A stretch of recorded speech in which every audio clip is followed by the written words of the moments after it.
Go!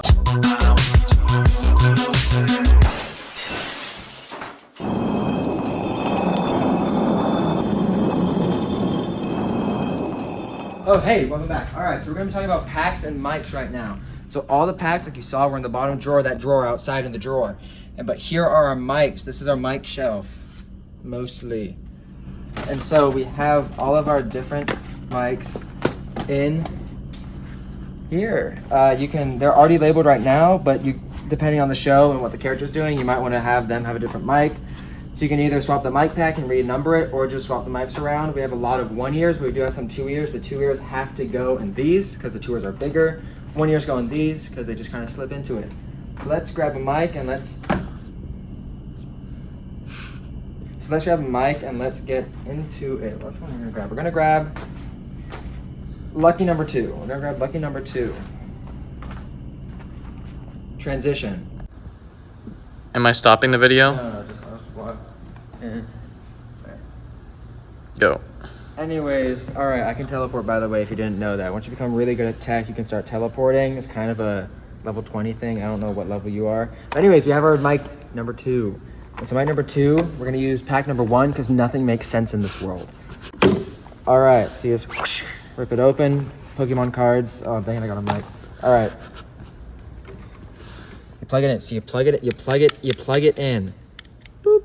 And you'll see on the board, whenever I plug it in, there's signal. Same with when you take it out. So make sure that when you're plugging in mics, it's not unmuted. And so I just have mains muted right now, which is why I don't hear anything. So let's look at the channel strip.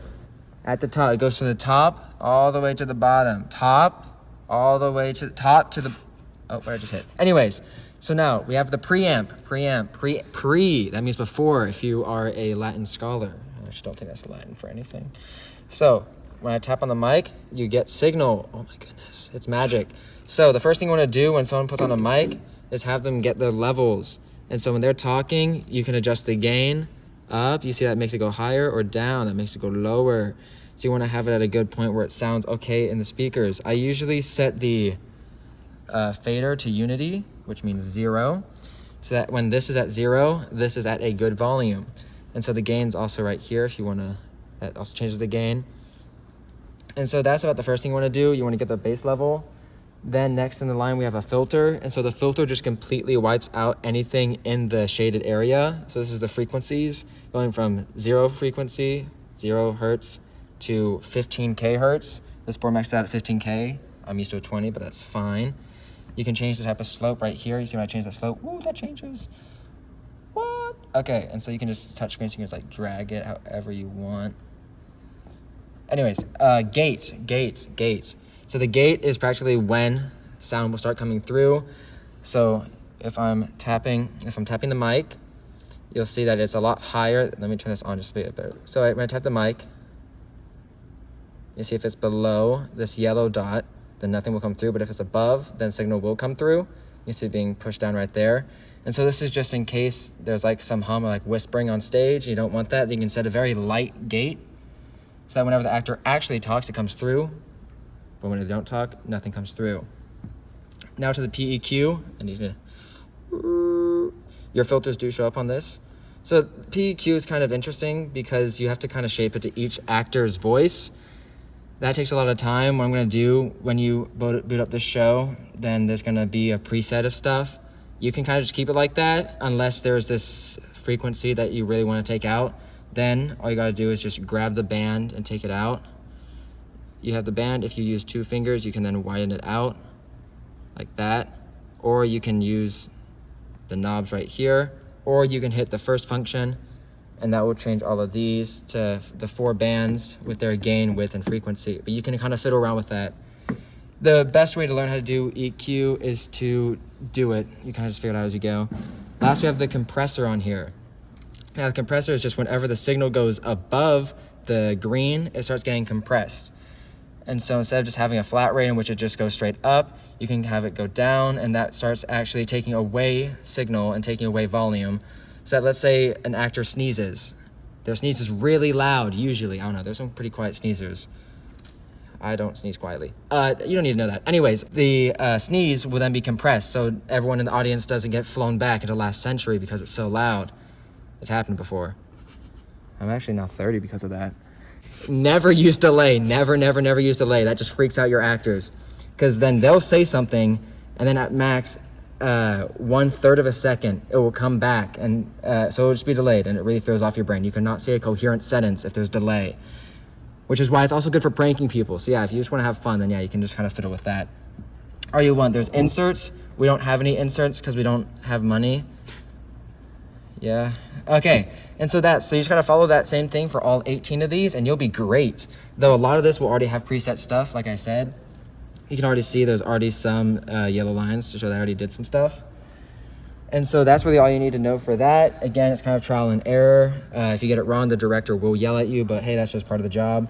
You can see here that I do have some EQing done on the mains. These speakers are really bass heavy, so you can see I took out some of the bass here with that little low frequency band. And with the monitors, just to take away from the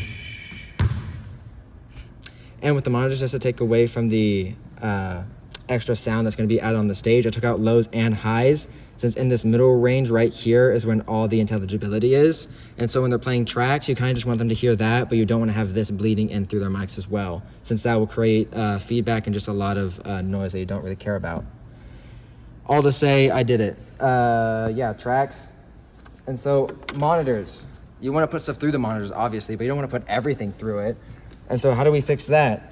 Well, you see, if I put all these up, this is going through mains, because mains has the mix button. But if I click monitors, they're all down again, and only the tracks is going through. And if I hit that again, it goes back to mains. You can see everything changes when I swap between them. And so monitors, I just have the tracks preset going through at like 10 decibels. So you can set the tracks to whatever you want at Unity, and then go into the monitors and then mess with that and how loud it is, depending on what the actors want. So it's kind of up to them. They kind of want it really loud because they suck at being on time. Don't tell them I said that. And yeah, that's about everything for there. So speak through, you go down the channel. This, since you're in the mains mix, will then be sent to the mains. Mains, you want to keep at Unity 0 and make sure that the thing is muted or the mains are muted when plugging or unplugging in literally anything. That includes the computer or iPad, where you're running tracks with. You can see yeah, you can see I'm coming through because I unmuted mains. So if something's not coming through, make sure that mains aren't muted. So many times I've been trying to figure out why signal isn't coming through, and then mains, it just wasn't on. And also this was sometimes down. So the first two problem solving things you want to do to be a high level mafia boss is to unmute mains and have this at Unity, or else you look like an idiot. And if you realize it was that problem, then make up a reason to why it wasn't working that makes you sound smart. I mean, don't do that. That's awful. No, don't do that. Okay, so we have that handheld 1 and 2 patched into the D-Snake 19 and 20. So let's grab input 19, handheld 1, input 20, handheld 2, and set up strip assign. You can just like drag them in. It's pretty simple, plug and play.